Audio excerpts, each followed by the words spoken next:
जय हिंद साथियों, मैं अंकित कुमार यादव आप सभी का स्वागत करता हूं सृष्टि ज्ञान केंद्र में, जहां हम पढ़ रहे हैं कक्षा 11वीं की राजनीति विज्ञान, जिसमें चल रहा है अध्याय 1, जिसका नाम है राजनीतिक सिद्धांत एक परिचय। जिसमें हमने लास्ट क्लास में ये जाना और समझा कि राजनीति क्या है और राजनीति का हम सबके जीवन से क्या संबंध है। इस बात को हमने बहुत विस्तार पूर्वक जान और समझ लिया था। आज हम चल रहे हैं उससे आगे बढ़ने और ये पढ़ने और समझने कि हमें राजनीति क्यों पढ़नी चाहिए, हमारे जीवन में राजनीति का क्या महत्व है, जिसलिए हमें राजनीति को समझना और पढ़ना बहुत अच्छे से चाहिए, जिससे कि वो हमारे जीवन की रूपरेखा को बदल सके। तो आइए जानते हैं और समझते हैं राजनीतिक सिद्धांत में हम क्या पढ़ते हैं, किन विषयों के बारे में हम जानते हैं राजनीतिक सिद्धांत में। तो आइए विस्तार से आगे बढ़ते हैं और पढ़ते हैं। यदि हम अपने आसपास देखें तो हमें आंदोलन, विकास और परिवर्तन दिखेगा। क्या क्या दिख रहा है आपको? आंदोलन भी दिख रहा है, आंदोलन दिख रहा है, विकास भी दिख रहा है और परिवर्तन भी दिख रहा है। और ये कौन करा रहा है? इन तीनों घटनाओं का कहीं ना कहीं संबंध राजनीति से है। इन तीनों घटनाओं का आंदोलन भी किसके खिलाफ हो रहा है? सरकार के खिलाफ। विकास भी कौन करा रहा है? सरकार करा रही। और परिवर्तन कौन कर रहा है समाज में? सरकार ही करा रही है। समझ में आई बात? तीनों चीजों के लिए कहीं ना कहीं हमारी सरकारें जिम्मेदार हैं, हम जिम्मेदार हैं। तो इसीलिए हमें राजनीतिक सिद्धांत को जानना और समझना चाहिए, और जिससे कि हमारी दूरदर्शिता बढ़ सके और हम अच्छे से चीजों को समझ सकें। ठीक है, लेकिन अगर हम गहराई से गौर करें तो हमें यह भी दिखेगा कि निश्चित मूल्य और सिद्धांतों ने जनता को प्रोत्साहित किया और नीतियों को निर्देशित किया है। जनता को प्रोत्साहित और नीतियों को निर्देशित किया है। लोकतंत्र, स्वतंत्रता या समानता ऐसे ही आदर्श सिद्धांत हैं। क्या? लोकतंत्र, स्वतंत्रता या समानता ऐसे ही सिद्धांत हैं। देखो, ये जो है चीजें मैंने लोकतंत्र, समानता और स्वतंत्रता, इन तीन शब्दों को बोला है, और ये तीन शब्द बहुत ही ज्यादा महत्वपूर्ण होते हैं। किसमें? राजनीति में। राजनीति का ये आधार है। जिस देश में अगर ये तीन चीजें नहीं है, उस देश में राजनीति नहीं हो रही है, उस देश में राजनीतिक घटनाएं नहीं होती हैं। ना वहां आंदोलन होता है, और विकास तो होता है, लेकिन आंदोलन नहीं होता, क्योंकि वहां पर लोगों के पास आजादी नहीं है, लोगों के पास अपनी आवाज को मुखर करने का दम नहीं है। समझ में आई बात? विभिन्न देश ऐसे मूल्यों को अपने संविधान में प्रतिपादित कर उनकी हिफाजत करने का प्रयास करते हैं, जैसे कि अमेरिका और भारतीय संविधानों में किया गया है। तो भारत का संविधान भी और अमेरिका का संविधान भी, इन तीनों शब्दों को अपने संविधान में समाहित कर रखा है इसने, और इन तीनों शब्दों की हिफाजत करने का काम करता है। कौन? भारत का संविधान इन तीनों शब्दों की हिफाजत करने का बहुत प्रखर तरीके से काम करता है नहीं संविधान। दो थप्पड़ अभी। हालांकि इन संवैधानिक दस्तावेजों की उत्पत्ति रातों रात नहीं हुई। जो ये संविधान नाम की किताब है, ये रातों रात पैदा नहीं हो गई। इसको बनने में एक लंबे संघर्ष का समय लगा है। एक लंबे संघर्ष के उपरांत इस किताब को गढ़ा गया है। ये किताब एक दिन का परिणाम नहीं है, ये किताब बहुत लंबे संघर्ष का परिणाम है। अच्छा, और उसके पीछे जो आजादी का आंदोलन है, 2 साल 11 महीने 18 दिन रट्टा फाइट, उससे पहले का भी तो याद करो ना। उससे पहले जो समय लगा हुआ है वो भी तो याद रखो। जो हमने 200 वर्षों की गुलामी झेली, और फिर उस 200 वर्षों की गुलामी से निकलने के लिए हमने जो 100 वर्ष का संघर्ष किया है, वो भी तो याद रखो ना भाई।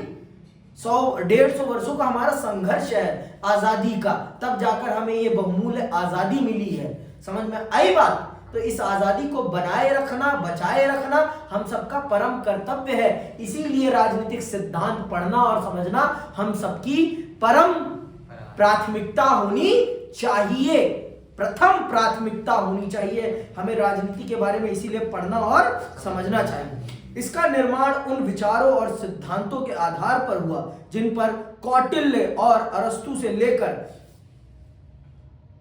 जायज़क Rousseau, Karl Marx, Mahatma Gandhi और डॉक्टर बी.आर. अंबेडकर तक के समय से वाद विवाद होता आया है। बहुत पहले ईसा पूर्व 5वीं शताब्दी में प्लेटो और अरस्तु ने अपने विद्यार्थियों से विचार विमर्श किया था कि राजतंत्र और लोकतंत्र में से कौन सा तंत्र बेहतर है। सुनना बहुत ध्यान से। आधुनिक काल में सबसे पहले रूसो ने सिद्ध किया कि स्वतंत्रता मानव मात्र का मौलिक अधिकार है। कार्ल मार्क्स ने तर्क दिया कि समानता भी उतनी ही निर्णायक होती है जितनी कि स्वतंत्रता। किसने? कार्ल मार्क्स ने। समझ में आई बात? उसने कहा कि जितना महत्वपूर्ण मुद्दा स्वतंत्रता का है व्यक्ति के जीवन के लिए, उतना ही महत्वपूर्ण विषय समानता भी है व्यक्ति के जीवन के लिए। बिना स्वतंत्रता और बिना समानता के समाज आगे नहीं बढ़ सकता। रूसो ने स्वतंत्रता को बताया तो कार्ल मार्क्स ने समानता को महत्व प्रदान किया है। अपने देश में गांधी जी ने अपनी पुस्तक हिंद स्वराज में वास्तविक स्वतंत्रता या स्वराज के अर्थ की विवेचना की। डॉक्टर अंबेडकर ने जोरदार तरीके से तर्क रखा कि अनुसूचित जातियों को अल्पसंख्यक माना जाना चाहिए और उन्हें विशेष संरक्षण मिलना चाहिए। इन विचारों ने भारतीय संविधान की प्रस्तावना में स्वतंत्रता और समानता को प्रतिष्ठित किया। भारतीय संविधान के अधिकार वाले अध्याय में किसी भी रूप में छुआछूत का निषेध किया गया और गांधी के सिद्धांतों को नीति निर्देशक तत्व में शामिल किया गया। आप देखिए भारत के संविधान में आपको डॉक्टर भीमराव अंबेडकर के भी सिद्धांत दिखते हैं और महात्मा गांधी के भी सिद्धांत दिखते हैं। भारत का संविधान अपने समानता के मौलिक अधिकार के अंतर्गत भारत में होने वाले किसी भी प्रकार के छुआछूत को असंवैधानिक करार देता है। भारत में छुआछूत, रंग भेद, किसी भी प्रकार का भेदभाव अमानवीय माना जाता है और अगर कोई ऐसा करता है तो उसे दंड दिया जाता है। उसे क्या दिया जाता है? दंड दिया जाता है। समझ में आई बात? दंड, दंड समझ लो ये बात, उसे दंड दिया जाता है। ये बात बहुत अच्छे से समझ लो। राजनीतिक सिद्धांत उन विचारों और नीतियों को व्यवस्थित रूप में प्रतिबिंबित करता है जिनसे हमारे सामाजिक जीवन, सरकार और संविधान ने आकार ग्रहण किया है। यह स्वतंत्रता, समानता, न्याय, लोकतंत्र और धर्मनिरपेक्षता जैसी अवधारणाओं का अर्थ स्पष्ट करता है। यह कानून का राज, अधिकारों का बंटवारा और न्यायिक पुनर्वालोकन जैसी नीतियों की सार्थकता की जांच करता है। कौन? संविधान आपके लिए, राजनीतिक सिद्धांत आपके लिए इन सब चीजों का काम करता है। समाज में इन सब विषयों पर आपको सोचने के काबिल बनाने का काम करता है राजनीतिक सिद्धांत। कौन कौन से विषयों पर? स्वतंत्रता पर, समानता पर, न्याय पर, लोकतंत्र पर और धर्मनिरपेक्षता जैसी अवधारणाओं का अर्थ स्पष्ट करता है। कौन? राजनीतिक सिद्धांत। राजनीतिक सिद्धांत आपको विवेकशील बनाता है, राजनीति के बारे में सोचने की आपकी काबिलियत को बढ़ाता है। कौन? राजनीतिक सिद्धांत। समझ में आई बात? राजनीतिक सिद्धांत आपके अंदर उस काबिलियत को पैदा करने का काम करता है जिसके माध्यम से आप इतने काबिल बन सके कि आप समाज में होने वाले इन सब विषयों पर अपना विचार अच्छे से रख सके। समझ में आई बात कि अभी भी नहीं आई? पक्का? आगे सुनो।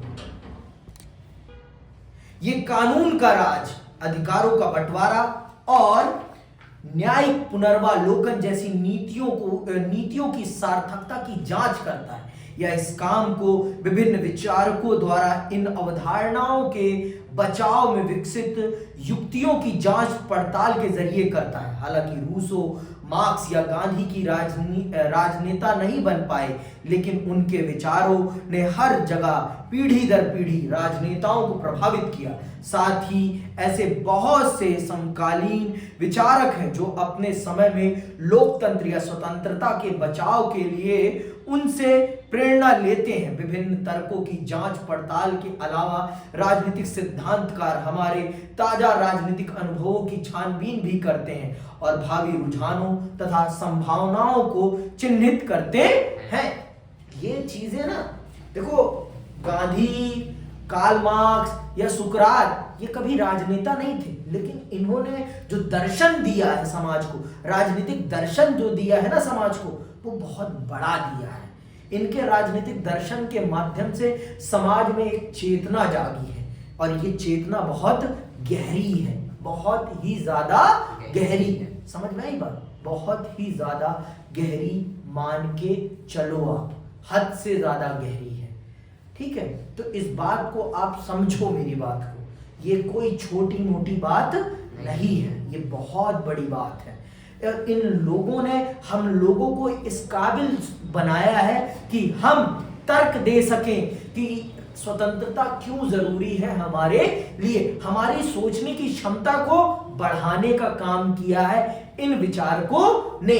हमें ये बताया है, ये समझाया है कि स्वतंत्रता समाज का सबसे अभिन्न अंग है और समानता उतनी ही जरूरी है जितनी कि स्वतंत्रता। और गांधी के विचार ने भी ये प्रमाणित किया है। देखो, स्वामी विवेकानंद हो, ये सब लोग बहुत बड़े बड़े विचारक हैं। इन्होंने समाज में वैचारिक परिवर्तन को जन्म दिया है और जब तक वैचारिक परिवर्तन नहीं होता ना समाज में, तब तक कोई भी परिवर्तन संभव नहीं है। जब तक समाज की इस जड़ में बात न डाली जाए, तब तक कोई भी बात अच्छे से नहीं रखी जा सकती है। और जिस दिन इसमें बात घुस गई, उस दिन सब कुछ बदल जाता है। उस दिन सब कुछ बदल जाता है। और जब तक आप इस मस्तिष्क में चीजों को कन्विंस करने लायक बात ना डाल पाए ना, तब तक कुछ भी नहीं हो पाता। मेरी बात को समझ लो आज। अगर आप समाज को बदलना चाहते हैं तो आप व्यक्ति के विचार को बदलिए, और जिस दिन आपने व्यक्ति के विचार को बदल दिया, उस दिन आपने समाज को बदल दिया। और जब तक आप विचार नहीं बदल पाते, तब तक आप समाज बदलने की कामना भी ना करें। समझ में आई बात? आप व्यक्ति के विचार तभी बदल पाएंगे जब आप के अंदर भी उतनी विचारशीलता होगी। आप भी तो उतने विचारशील होने चाहिए ना। अगर आप ही विचारशील नहीं है तो आप कैसे किसी का विचार बदल पाएंगे? आपके पास क्या होना चाहिए? देखने का अलग अलग नजरिया होना चाहिए, डिफरेंट पॉइंट ऑफ व्यू होना चाहिए। आप चीजों को इधर से भी देख सके, आप चीजों को उधर भी देख सके। हर सिक्के के दोनों पहलुओं से आप अच्छे से रूबरू हो, तभी आप अच्छे से कर सकते हैं। नहीं तो संभव नहीं है, नहीं तो संभव नहीं है मेरे भाई। समझ में आई बात कि अभी भी नहीं आई? पक्का? चलो आगे सुनो। लेकिन क्या यह सब अब हमारे लिए प्रासंगिक है? क्या अब हम स्वतंत्र और लोकतंत्र प्राप्त नहीं कर चुके हैं? भारत सचमुच स्वायत्त और स्वतंत्र है। हालांकि स्वतंत्रता और समानता से संबंधित प्रश्नों का उठना बंद नहीं हुआ है। ऐसा इसलिए कि स्वतंत्रता, समानता तथा लोकतंत्र से संबंधित मुद्दे सामाजिक जीवन के अनेक मामलों में उठते हैं और विभिन्न क्षेत्रों में अलग अलग रफ्तार से उनकी बढ़ोतरी हो रही है। उदाहरण के लिए राजनीतिक क्षेत्र में समानता समान अधिकारों के रूप में बनी है, लेकिन यह आर्थिक और सामाजिक क्षेत्र में उसी तरह नहीं है। लोगों के पास समान राजनीतिक अधिकार हो सकते हैं, लेकिन हो सकता है कि समाज में उनके साथ जाति या गरीबी के कारण अभी भी भेदभाव होता हो। संभव है कि कुछ लोगों को समाज में विशेषाधिकार प्राप्त हो, वहीं कुछ दूसरे बुनियादी आवश्यकताओं तक से वंचित हो। देखो, राजनीतिक तौर पर आपको ये समानताएं मिल चुकी हैं, लेकिन क्या वास्तविक तौर पर सामाजिक और आर्थिक तौर पर समाज में समानता और स्वतंत्रता आ चुकी है? नहीं आई है। इसीलिए ये आज भी उतना ही प्रासंगिक विषय है जितना कि ये कल था, और ये हमेशा ही रहेगा। समझ में आई बात? ये हमेशा ही रहेगा, ये कभी बदलने वाला नहीं है, ये सदैव ऐसा ही बना रहने वाला है। समझ में आई बात? ये दोनों विषय बहुत ही महत्वपूर्ण हैं। ये दोनों ही विषय बहुत ही ज्यादा महत्वपूर्ण हैं, बहुत ही ज्यादा महत्वपूर्ण। देखो, स्वतंत्रता को सिर्फ आप एक संदर्भ में मत देखो, स्वतंत्रता के कई संदर्भ हैं। स्वतंत्रता का आर्थिक संदर्भ है, सामाजिक संदर्भ है, राजनीतिक संदर्भ है। समझ में आई बात? और समानता का भी यही संदर्भ है, न्याय का भी यही संदर्भ है। संदर्भ अलग अलग है, तो इनका संदर्भ कभी बदलने वाला नहीं है। ये हमेशा समाज में महत्वपूर्ण विषय बनकर रहेंगे। इसीलिए इन विषयों को जानना और समझना, इन पर हमारी विचारशीलता का पैदा होना बहुत जरूरी है हमारे लिए और हमारे समाज के लिए। हमारे लिए और हमारे समाज के लिए बहुत जरूरी चीज हो जाती है ये। समझ में आई बात कि अभी भी नहीं आई है? पक्का मेरे भाई? पक्का ना? ठीक, आगे सुन। कुछ लोग अपना मनचाहा लक्ष्य पाने में सक्षम हैं, जबकि कई लोग भविष्य में अच्छा रोजगार पाने के लिए जरूरी स्कूली पढ़ाई में भी असक्षम है। उनके लिए स्वतंत्रता अभी भी दूर का सपना है। अब गांव में देख लो, शहर में देख लो, आपको अंतर पता चल जाएगा। आपको बेहतर स्कूल मिल रहा है, वहीं गांव में एक अच्छा बच्चा होगा जिसके अंदर पढ़ने की बहुत इच्छा शक्ति होगी, फिर भी उसे वो सुविधाएं नहीं मिल पा रही हैं जो आपको मिल पा रही हैं। तो बताओ कैसे देश आगे बढ़ता है? हाँ, तो आज भी उसके लिए स्वतंत्रता और समानता दूर की कौड़ी है कि नहीं है? बहुत बड़ी कौड़ी है उसके लिए। आज भी वो अभाव भरा जीवन जी रहा है, आज भी वो अभाव भरा जीवन जी रहा है। और उसके अभाव में कौन है जिम्मेदार? इस देश की सरकार है जिम्मेदार, क्योंकि वो उसे वो मूलभूत सुविधाएं नहीं उपलब्ध करा रही है जिसका वो हकदार है, जिसका वो क्या है? हकदार है।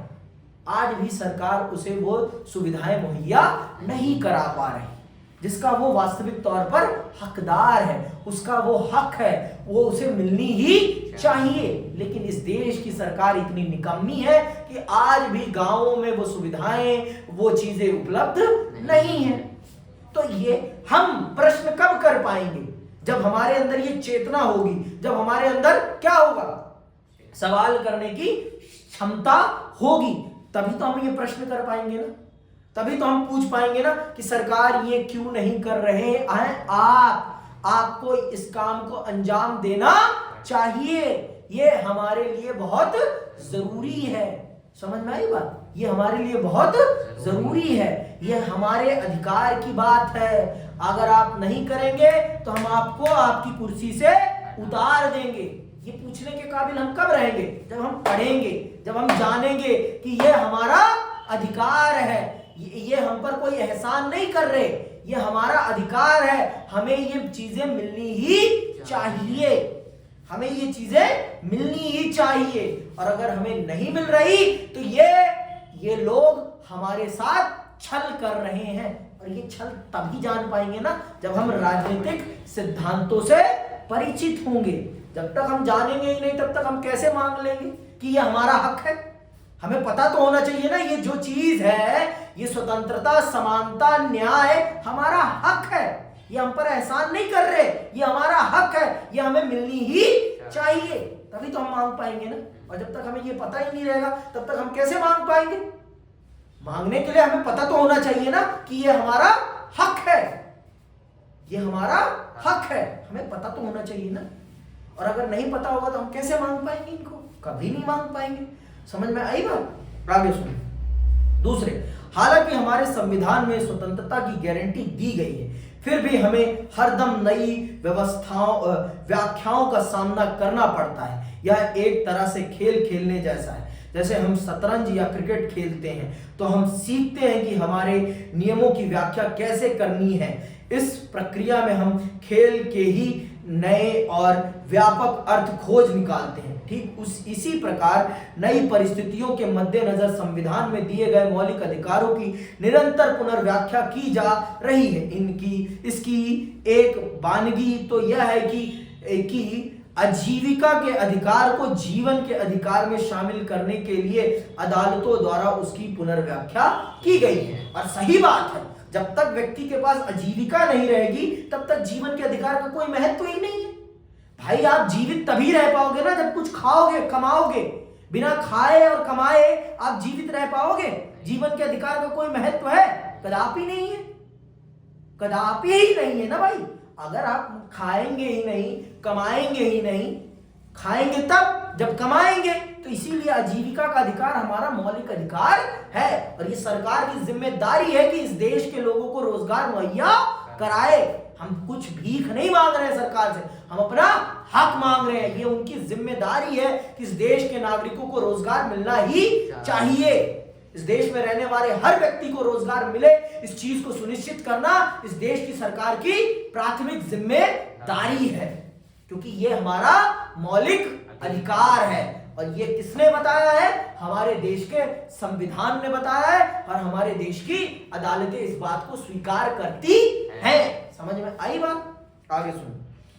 सूचना के अधिकार की गारंटी एक नए कानून द्वारा की गई है।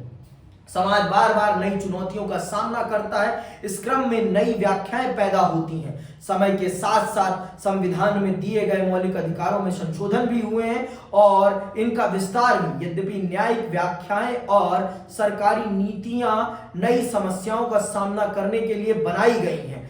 तीसरे, जैसे जैसे हमारी दुनिया बदल रही है, हम आजादी और आजादी पर संभावित खतरों के नए नए आयामों की खोज कर रहे हैं। उदाहरण के लिए वैश्विक संचार तकनीक दुनिया भर में आदिवासी संस्कृति या जंगल की सुरक्षा के लिए सक्रिय कार्यकर्ताओं का एक दूसरे से तालमेल कराना आसान बना रही है, पर इसने आतंकवादियों और अपराधियों को भी अपना नेटवर्क कायम करने की क्षमता दी है। इसके अलावा भविष्य में इंटरनेट द्वारा व्यापार में बढ़ोतरी तय है। इसका अर्थ है कि वस्तुओं और सेवाओं की खरीद के लिए हम अपने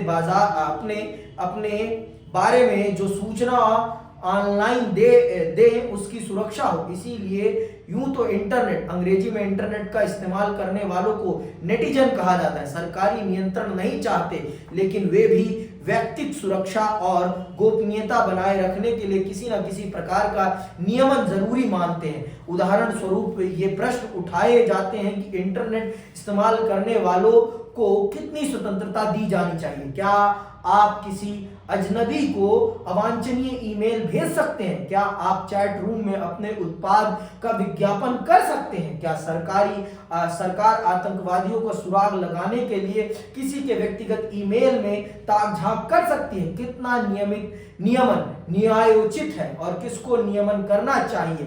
सरकार को या कुछ स्वतंत्र निकायों को? राजनीतिक सिद्धांत में इन प्रश्नों के संभावित उत्तरों के सिलसिले में हमारे सीखने के लिए बहुत कुछ है और इसीलिए यह बेहद प्रासंगिक है। समझ में आई बात? देखो, आज के टाइम पर आपकी आजादी को बहुत सारी चीजों से खतरा है। इंटरनेट ने जितना हमारी आजादी को एक्सपेंड किया है उतना ही हमारी आजादी को कम भी किया है। जितना इसने बढ़ाया है हमारी आजादी को, जितने हमारे साथ नए नए लोगों को, नए नए विषयों को जोड़ा है, उतना ही इसने हमारे जीवन को संकीर्ण भी करा है, छोटा भी बनाया है। आज हम बाहर नहीं जाते, आज हम अपने घर में बैठकर लोगों से बात कर रहे हैं। आज जितना इसने हमें सोशल किया है उतने ही इसने हमें सोशली कट भी किया है। जहां पहले लोग फिजिकली एक दूसरे से मिलते थे, आज वो मोबाइल के थ्रू मिल रहे हैं, सोशल मीडिया के थ्रू मिल रहे हैं। आज आप देखिए, जो सोशल मीडिया आपको प्रचलित कर रहा है, वही सोशल मीडिया आपको बदनाम भी कर सकता है। दोनों चीजें हैं ना, एक ही इंटरनेट के दो पहलू हैं और इन दोनों पहलुओं पर अंकुश होना चाहिए या नहीं होना चाहिए? किसी ना किसी को तो ये जिम्मेदारी लेनी ही पड़ेगी कि ये इंटरनेट का गलत इस्तेमाल ना हो, गलत इस्तेमाल ना हो। इस चीज की जिम्मेदारी किसी ना किसी को तो लेनी पड़ेगी ना। और वो जिम्मेदारी कौन ले सकता है? सरकार के अलावा कोई और नहीं ले सकता। समझ में आई बात? तो ये हम सबका कर्तव्य है कि हम अपनी सरकारों पर ये दबाव डालें कि वो इन सब चीजों को ध्यान से देखे और देश में होने वाली गलत चीजों पर नियंत्रण रखे। क्योंकि आज इंटरनेट एक्सेस सबके पास है। छोटा सा छोटा बच्चा इंटरनेट को चला रहा है और वो उस पर गलत भी देख सकता है, सही भी देख सकता है। तो इस पर रोक लगाने की जिम्मेदारी किसकी है? सरकार की है। कि लोगों के फोन में क्या दिखे और क्या ना दिखे, ये सुनिश्चित करना किसकी जिम्मेदारी है? सरकार की है।